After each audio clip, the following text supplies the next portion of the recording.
So, I have your post that you put up, Yeah. uh, and I'm curious where do you feel you're at as far as I'm are you I'm at the beginning stages of the design. Like I stopped here because I wanted to get input. okay? Because I didn't want to go too far and then be lost. Understandable. I see. I would say like where I mean you didn't post up any sort of I don't think I remember seeing a board from you. I have I have the reference. The Oh, there it references. is. There it is. I'm sorry. Let me open everything up. Sorry about that. All right. And that was from,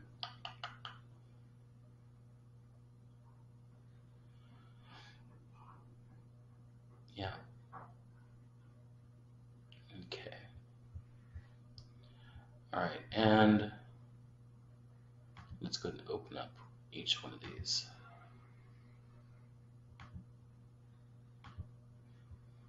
How long have you been working in ZBrush? Just out of curiosity. A year. A year? Okay.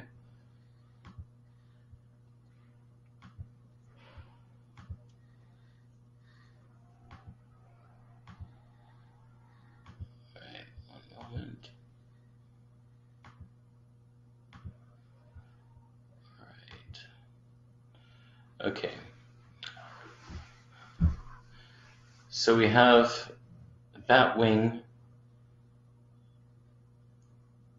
monitor lizards. Is that a monitor lizard? No. Lizard Uh, and Mora eel. I'm sorry, what were you going to say? um. Also, I mean, for the final touches, I really used the Gila monster, Okay.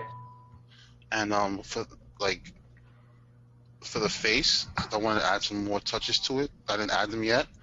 It's going to be a regal horn lizard because I'm going to add horns to the head of it, Okay.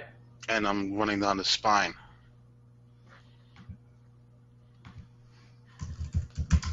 Regal horned Lizard. lizard.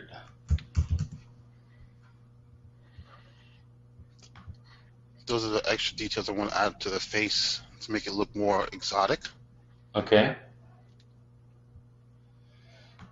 And I combined the creature on the top, the big sacs under its throat. Yeah. I put those on the sides of the face because this creature can breathe fire. Okay. So each one of those is a sacs that the liquids have to combine so that it can spew the fire. Okay. And I really love the frilled lizards, the the details on the outside of its neck, that the thing that just it's like it just opens up. Yeah. So I just thought that was beautiful. So that's why I wanted to put that back behind the neck. And the body was mainly the Gila monster. Okay. Well, I'm going to start with just overall impressions of I that's like I have your intention and I'm looking at what you have right now, and I'd say that um, you have a few things going on that uh, that are strong in your piece, and I think conceptually your piece is strong. There's some really good stuff you have going on, and then there's a couple elements that are sort of detracting from your piece, and I think that the frill, the concept, like I said, Yeah. the concept design, the frill looks very nice. The sacks will work out really nicely too. Um, and you have a lot of great ideas put into this piece, but I think that uh, it might be a bit too much to put all into one. I'm looking just in the way that you're integrating it in. I'm looking at your silhouette, and I feel like there's a lot that's. I mean, and maybe it's difficult to see because the wings aren't complete, but I feel like there's a lot that's not reading. Like this top view reads well. Like I can clearly read the wings, Yeah. but I'm not really. It's not really clear what this is coming out here or the horn that's Oh, coming out here. I That's understand. yeah. That's it's not it's not reading clearly. I So understand. I'd say uh, I'd say re-examine those three pieces that are coming off here. What were you intending on doing with these? Well, I looked at the bat wing.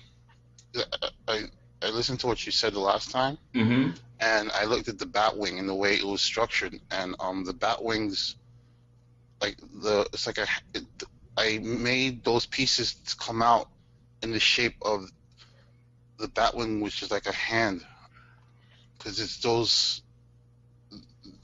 I didn't put the fleshy part to it, the actual wing, Yeah. but all those extrusions are needed for the wing. So the flap is going to start from the top of the far end of the tail all the way to the next end and all the way to the upper branches, and it's going to connect, and that's going to be Ah.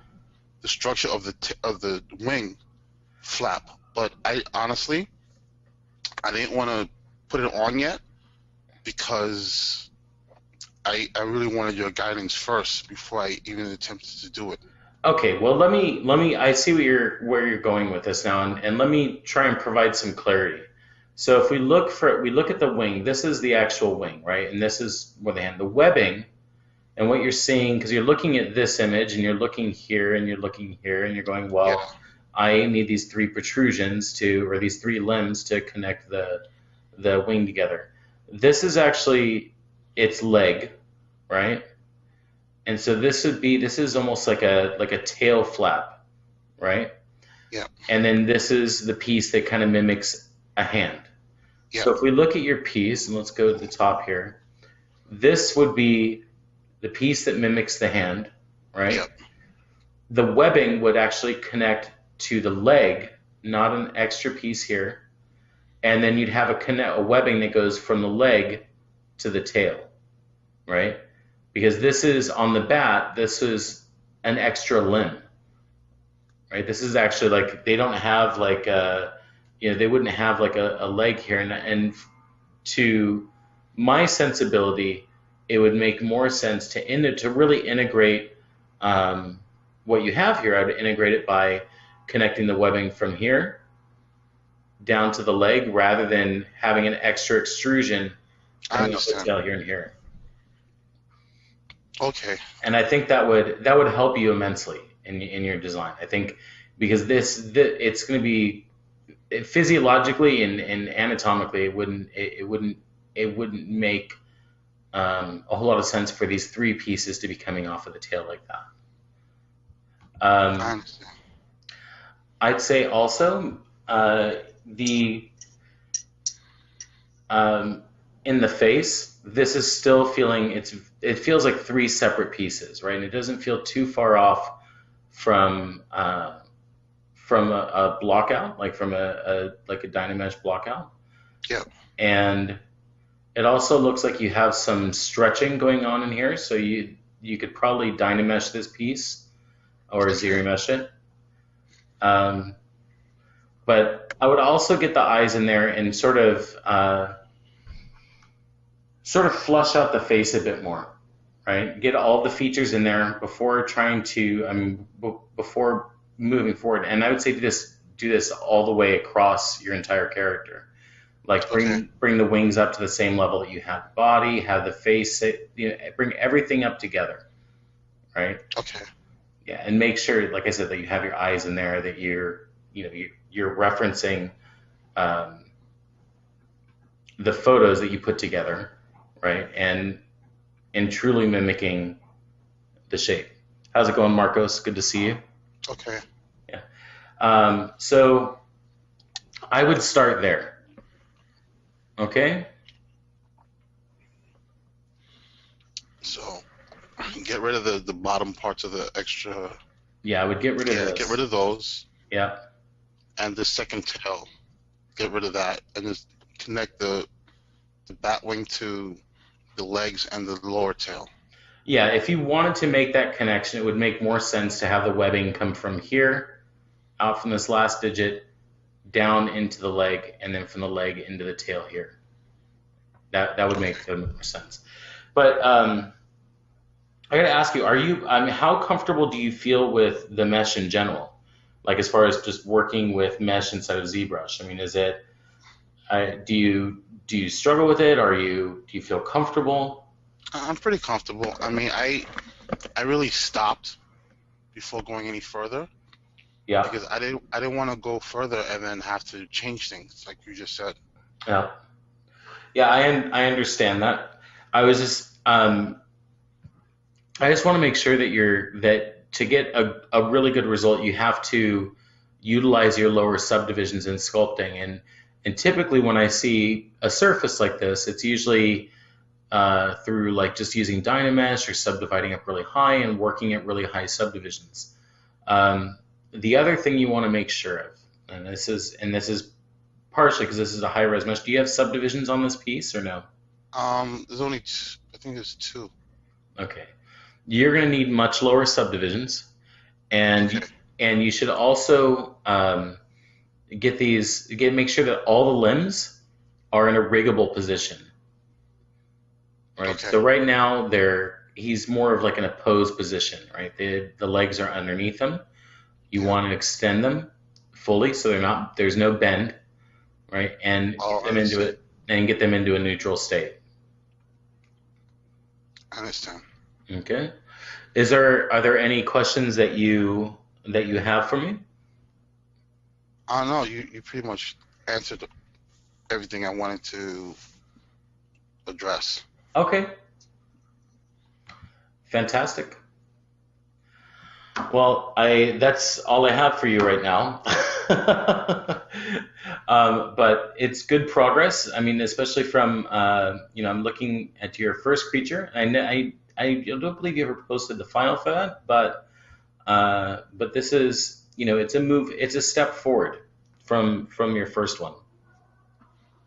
I'm learning every day. Every time I watch the videos and watch what you do in class. So it's pushing me and inspiring me to go further. And trust me, by the end of the class, I'm gonna have something great. Fantastic. I can't wait to see it, man. Well, have a beautiful day. Um, and let me check in with Marcos. So yeah, and Claude, if you ever have any questions, like I don't want you to hit a wall and wait for our next session. So if you ever have any questions, shoot me a message, and I'll do my best to help you out immediately.